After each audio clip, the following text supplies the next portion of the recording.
اللہ تبارک و تعالی نے اسلام کو جب کامیابیاں اور کامرانیاں عطا کیں اور نبی پاک صلی اللہ تعالی علیہ وسلم کے دین کو اللہ نے غلبہ عطا کیا تو 9 ذی الحج میں حج فرض کیا گیا۔ حج اس سے پہلے بھی کیا جاتا تھا، پرانی شریعتوں میں بھی حضرت ابراہیم علیہ السلام کے طریقے پر حج ہوتا تھا، پھر کفار مکہ نے، قریش مکہ نے اس میں کچھ غلط رسومات شامل کر دی، کپڑے اتار کر معاذ اللہ کعبے کا طواف کرنا، قربانیوں کا گوشت خانہ کعبہ کی دیواروں سے ملنا اور بھی کئی بیہودہ رسومات اس پاکیزہ اور خوبصورت عمل کا حصہ بنا دی گئیں۔ پھر 9 ذی الحج کو حج فرض ہوا۔ نبی پاک صلی اللہ تعالی علیہ وسلم نے حضرت ابو بکر صدیق کو امیر حج بنا کے رخصت فرمایا۔ دیکھیں کہاں کہاں محبوب انہیں اپنا نائب بناتے ہیں۔ اب 9 کو تو حضور نے حضرت ابو بکر صدیق کو امیر حج بنایا اور پھر اعلان فرمایا، جہاں جہاں مسلمان آبادیاں تھیں وہاں اعلان کر دیا گیا کہ آئندہ سال رسول پاک علیہ السلام خود حج کے لیے تشریف لے جائیں گے۔ اب ایک بڑی تعداد مسلمانوں کی جمع ہونے لگی۔ ذی القعدہ کے آخری ایام میں ہزاروں کی تعداد میں لوگ مدینہ شریف میں جمع ہو گئے۔ ظہر کی نماز کی ادائیگی کے بعد سیرت نگار کہتے ہیں کہ 28 ذی القعدہ تھی، نبی پاک علیہ السلام ظہر پڑھ کے حج کے لیے نکلے، اور جہاں آج ذوالحلیفہ ہے، ابیار علی جس جگہ کو کہتے ہیں، میقات مدینہ بھی کہا جاتا ہے، وہاں اللہ کے محبوب نے پہلے رات گزاری۔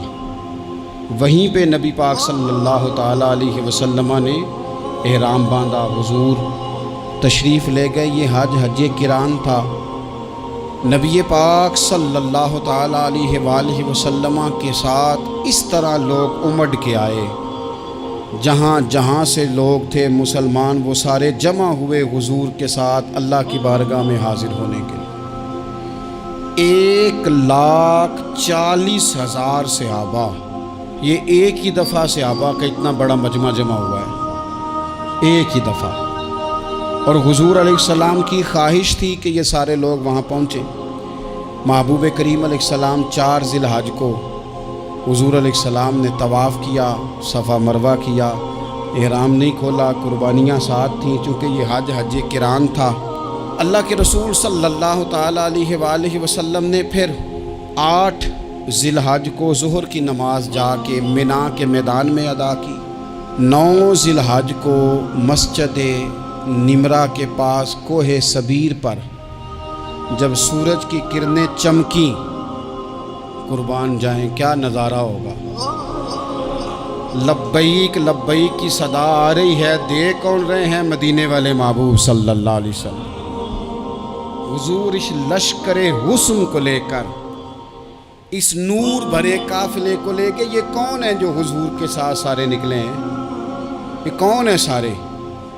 یہ وہ فیروز بخت سعادت مند لوگ ہیں کہ ان میں سے جس نے ایک دفعہ بھی ایمان کی حالت میں حضور کو دیکھا اور پھر خاتمہ بالخیر بالایمان کے ساتھ دنیا سے رخصت ہوئے، یہ وہ لوگ ہیں کہ ولی اگر 60 سال بھی سارا دن روزہ رکھے، ساری رات نفل پڑھے، ہر برائی سے بچے، لیکن پھر بھی کسی صحابی کے قدموں کی خاک تک کو نہیں پہنچ سکتا۔ اور صحابی زیارت سے بنتا ہے، ولی عبادت سے بنتے ہیں۔ نبی پاک صلی اللہ تعالی علیہ وسلم کے وہ سارے صحابہ کون ہیں؟ الصحابہ النجوم، یہ حضور کی چاروں جانب یہ چمک رہے ہیں، انہیں خود میرے نبی پاک نے ستارے فرمایا۔ ایک سمت علی، ایک سمت عمر، صدیق ادھر، عثمان ادھر۔ ان جگمگ جگمگ تاروں میں بھلا مہتاب کا عالم کیا ہوگا؟ اور ہر کوئی فدا ہے بن دیکھے تو پھر دیدار کا عالم کیا ہوگا؟ تو نبی پاک صلی اللہ علیہ وسلم نے یہ وہ موقع تھا، 9 ذی الحج میدان عرفات، حضور صلی اللہ علیہ وسلم نے ظہر کی نماز ادا فرمائی اور پھر کچھ توقف کے بعد حضور کے لیے اونٹنی پر کجاوا سجایا گیا۔ حضور اپنی کسوا نامی اونٹنی پر سوار ہوئے، میرے محبوب نے خطبہ دینے کا ارادہ فرمایا۔ رب کریم نے ارشاد فرمایا الیوم اکملت لکم دینکم، آج میں نے تمہارے لیے تمہارا دین مکمل کر دیا ہے، مکمل ہو گیا دین، اس کے بعد کوئی اور دین نہیں آئے گا۔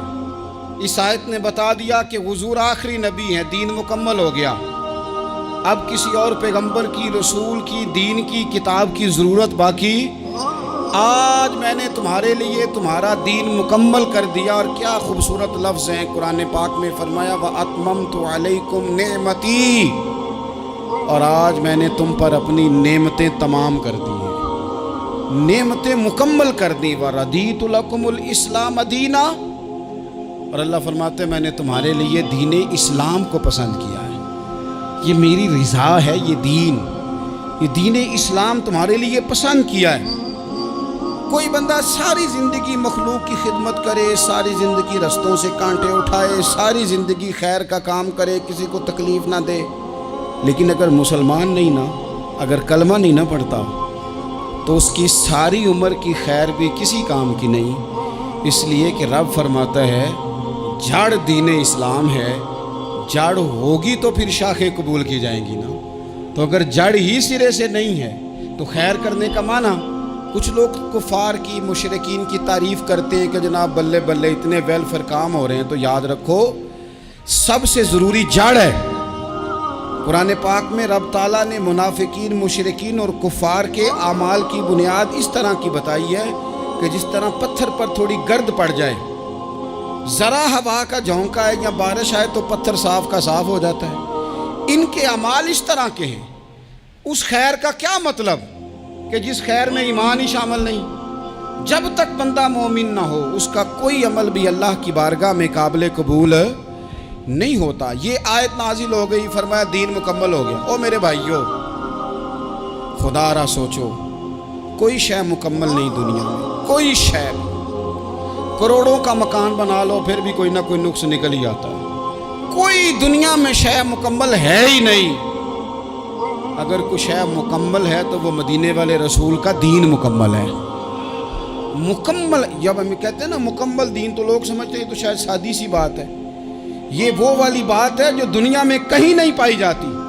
جب یہ آیت نازل ہوئی تھی نا، تو بخاری میں موجود ہے، ایک بہت بڑا یہودیوں کا عالم حضرت عمر فاروق رضی اللہ تعالیٰ عنہ سے کہنے لگا یہ جو تم پر آیت نازل ہوئی ہے نا کہ دین مکمل ہو گیا، یہ اگر ہم پر نازل ہوتی نا تو جس دن یہ آیت نازل ہوئی ہوتی ہم نے ہر سال اسی دن کو عید بنا لینا تھا کہ دین مکمل ہو گیا، الیوم اکملت لکم دینکم، دین مکمل ہو گیا، ہم تو عید بنا لیتے۔ تو حضرت عمر کہنے لگے ہم پر بھی بڑا فضل ہے، جس دن آیت نازل ہوئی تھی عرفہ کا دن بھی تھا اور جمعے کا دن بھی تھا، ایک نہیں دو عیدیں تھیں مسلمانوں کی، دو عیدیں تھیں مسلمانوں کی، دو۔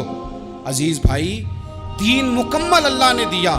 اور حضرت عبداللہ ابن عباس رضی اللہ تعالیٰ عنہ نے تو ایک مقام پہ اس کا ذکر بھی کر دیا، جب ان سے کسی یہودی نے کہا نا یہ آیت ہمیں ملتی تو ہم عید مناتے، تو فرمایا تم ایک مناتے نا، ہماری دو تھیں اس دن۔ جمعہ بھی تو مسلمانوں کی عید کا دن ہے نا۔ بہت سارے لوگ ہیں بیچارے جو کہتے ہیں اسلام میں عیدیں صرف دو ہیں، اور وہ بھی صرف پریشانی انہیں عید میلاد النبی والے دن ہوتی ہے، اس کے آگے پیچھے نہیں ہوتی۔